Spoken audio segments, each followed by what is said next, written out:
how to enhance your creativity and what the secret hacks are for that process. Even the most creative people struggle with this.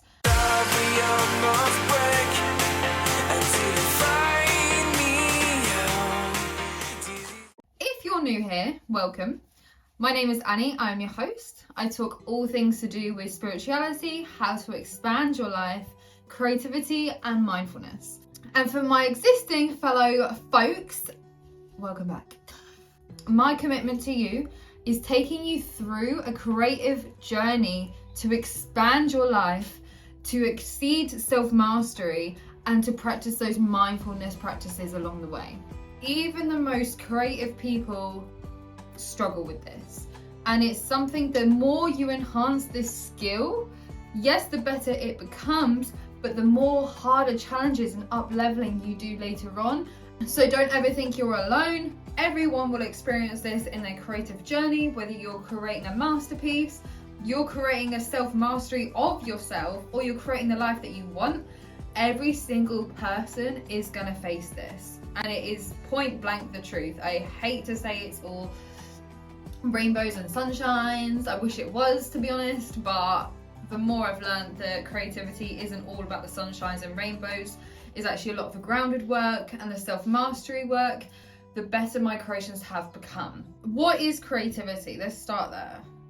Because creativity can look so different in other people's eyes and perceptions.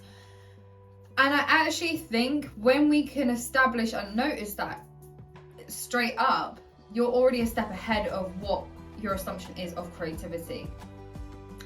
When you think of creativity, what shows up in your body, what allows you to think creativity is one thing, what have you been taught about creativity, and what is it you feel you are missing about creativity, or there's something that's not quite clicking with you with it. Because when you can identify these three questions, that's going to allow you to see the missing pieces of the puzzle that you need to bring together, not only for your self-mastery, but how to create the life that you want, how to unblock and enhance your creativity, as well as your mindfulness practices and self-mastery.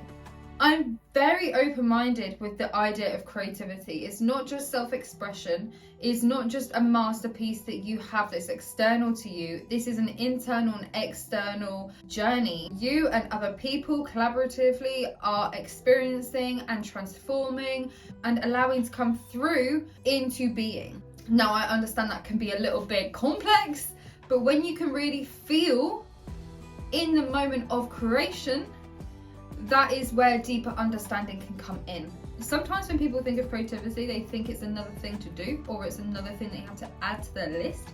It's not that at all. If anything, creativity should give you a break from your to-do list.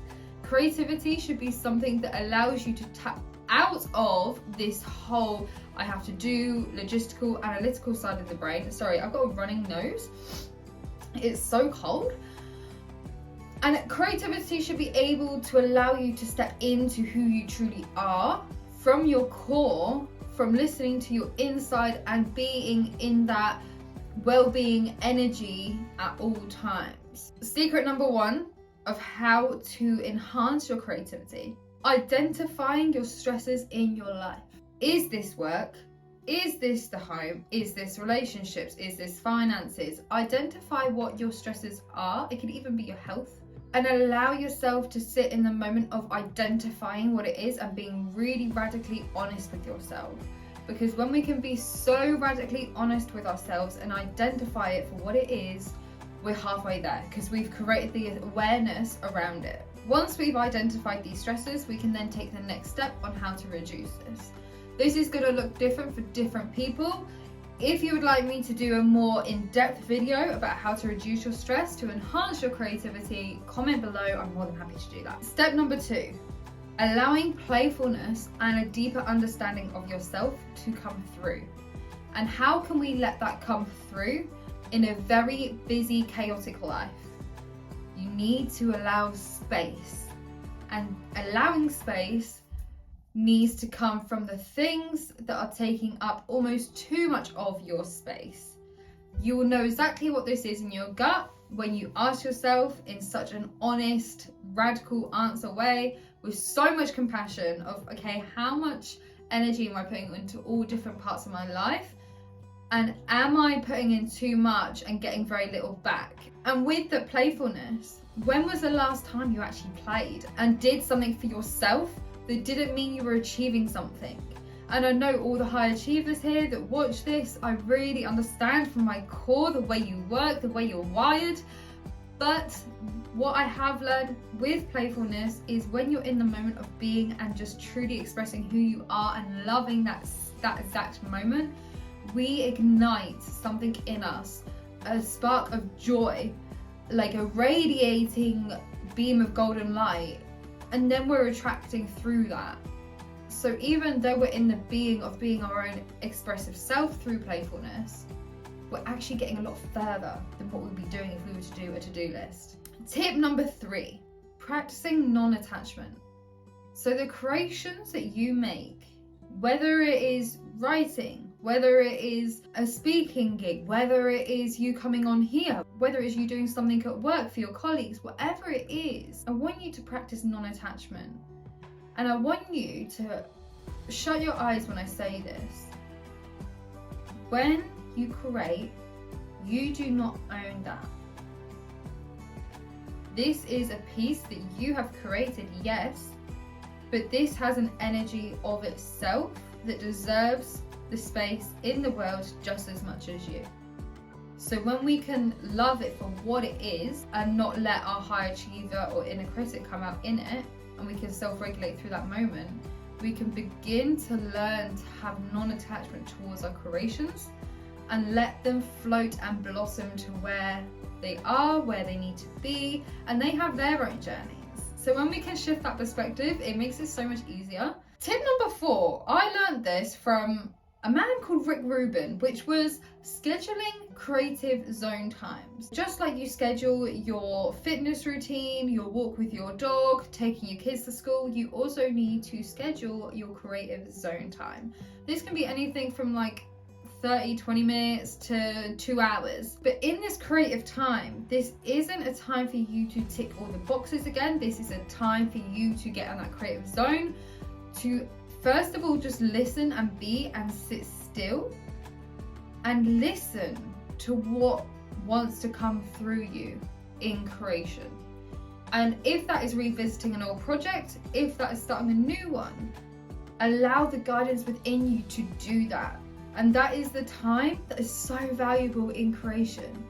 It's planting the seed moment. It's allowing that first initial thought to come through to allow you to create. And when we can get in that space, it comes so much more authentically, it comes so much more at ease. Tip number 5, when we give ourselves pressure, it's dimming our creativity hugely. And we often give ourselves pressure for all the wrong reasons. When was the last time you put yourself under pressure and you thought to yourself, this is for a good reason and this is for my highest good? Personally, I can't think of any time that's ever happened to me, and if anything, if I've ever put pressure on myself, it's actually bringing me back because I'm so dysregulated in that moment. I cannot create, I cannot produce, I cannot do the things I want to do.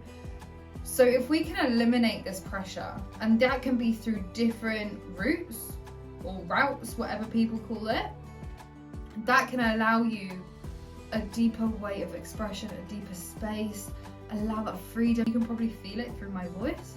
And it allows us to de-stress, so it can link back to tip number 1.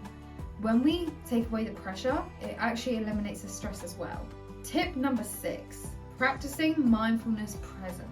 This can look different for different people, but this is your opportunity to step into who you are, not with any comparison of looking elsewhere, but listening and tuning into yourself of, in the present moment, what do I notice in my thoughts, in my feelings, in my body, in my emotions, especially those thoughts, and how can I move into the alignment that I want to be in to then produce and create?